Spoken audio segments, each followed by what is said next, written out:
hoping that we will all work together.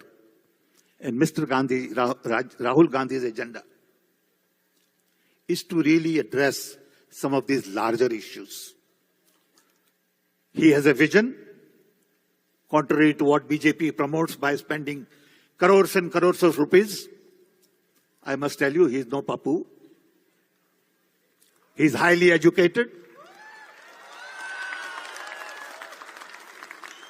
He is well read.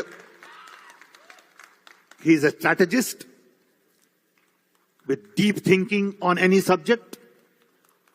And sometimes it is not very easy.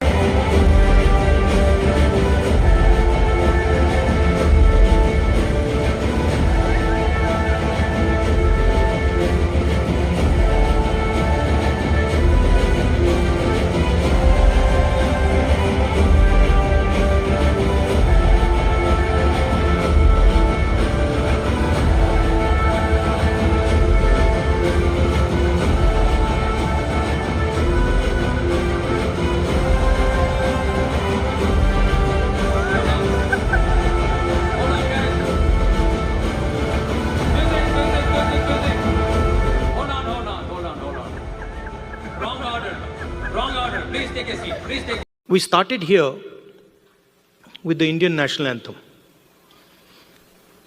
And while the national anthem was playing, I was thinking to myself that this song mentions all our states.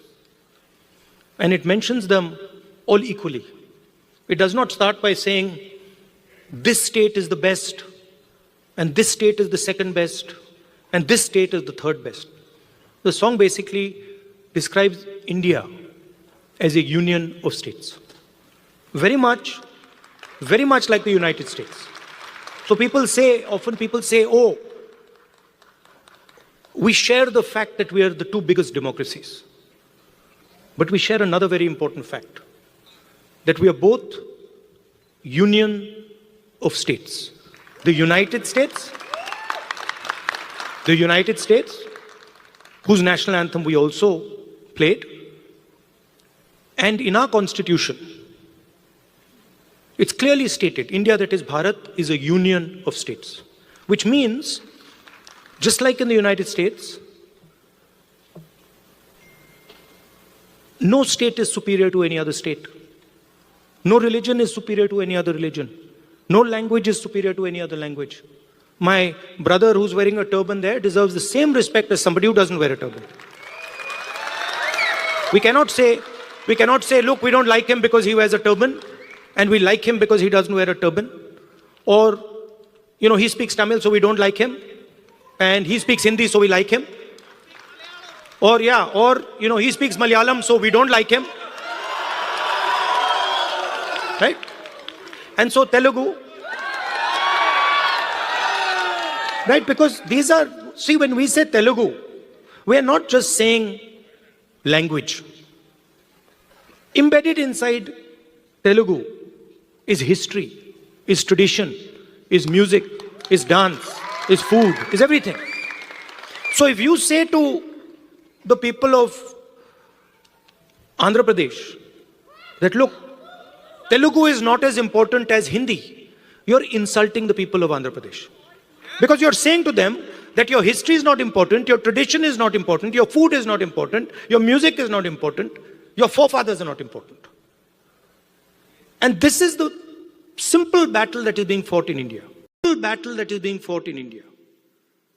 The RSS believes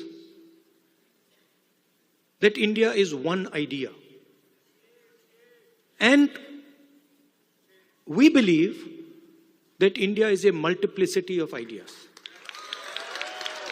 And we believe, by the way, very much like the United States, we believe that everybody should be allowed to participate. We believe that everybody should be allowed to dream. Everybody should be given space, regardless of their caste, language, religion, tradition, history. This is the fight. And the fight was crystallized in the election. When millions of people in India clearly understood that the Prime Minister of India is attacking the Constitution of India. Because what I am saying to you, union of states, respect to languages, respect to religions, respect to traditions, respect to castes, this is all in the Constitution. Every single word that I have said to you is in the Constitution. The foundation of modern India is the Constitution. And what people understood in the election clearly, and I saw it happening, when I used to raise the Constitution like this, people understood what I was saying. They were saying that the BJP is attacking our tradition, attacking our language, attacking our states, attacking our histories. And most importantly, what they understood was that anybody who is attacking the Constitution of India is also attacking our religious tradition. Right? And that is why in my first speech in Parliament, you must have noticed, when I described Abhay Mudra, the fact that this is a symbol of fearlessness and it is present in every single Indian religion. You can look, you go on the internet and you can see every single Indian religion. Guru Nanak Ji holds his hand like this. Shiva holds his hand like this. Every single Indian religion, the hand is a symbol of fearlessness. And when I was saying this, the BJP could not stand it. They don't understand. And we are going to make them understand. You see, and the other thing that happened that was very beautiful, that in fact I was amazed that it happened so quickly, was that fear of the BJP vanished, disappeared, gone. And we saw that immediately, within minutes of the election result, nobody in India was scared of the BJP or the Prime Minister of India. So these are huge achievements, not of Rahul Gandhi or the Congress party. We are peripheral. These are huge achievements of the people of India who realized, of democracy, of the people of India who realized that we are not going to accept an attack on our constitution. We are not going to accept an attack on our religion. We are not going to accept an attack